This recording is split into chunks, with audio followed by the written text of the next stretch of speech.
Reddit stories. My wife Lynn and I have been together for 6 years and married for 11 months. Our entire history together has been very normal and never once have I noticed any weird behaviors or red flags. I can't stress enough how out of character this whole thing is for her. Lynn is very kind, intelligent, and thoughtful. She's always been the no-nonsense type of person. Being childish or trying to scare me is not something she'd normally do. She doesn't even like watching horror movies. When we first started dating, she agreed to watch The Shining with me because she knew how much I loved horror. She was so scared that she didn't even make it through half of the movie before we had to turn it off. She isn't into anything creepy and has never been into pranks. It's just not her cup of tea. And that's fine. But that's what was so strange about this. It's just so unlike her.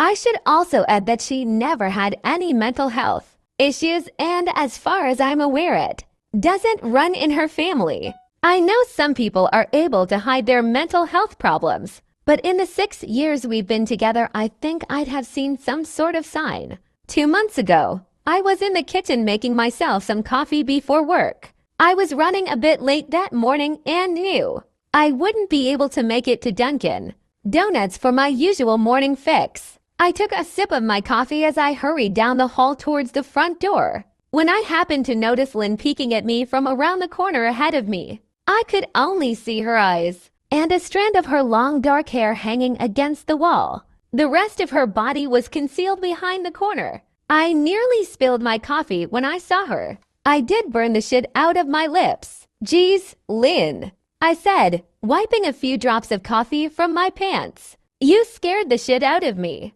She immediately popped out of view like a little kid that had been caught. I heard her scurry off towards the living room, and by the time I got to the front door, she was out of sight. It was really weird and just totally out of character for her, like I said. But I also found it kind of funny that she was being more playful and a little less serious. I shouted that I loved her and called her a weirdo. As I shut the door behind me, I heard her laughing. Her behavior was a bit odd, but it certainly wasn't something to call a priest over. I forgot about it by lunch, and by the time I got home, she was her normal self. I didn't bring it up, and neither did she, and life went on. Part 2 out now.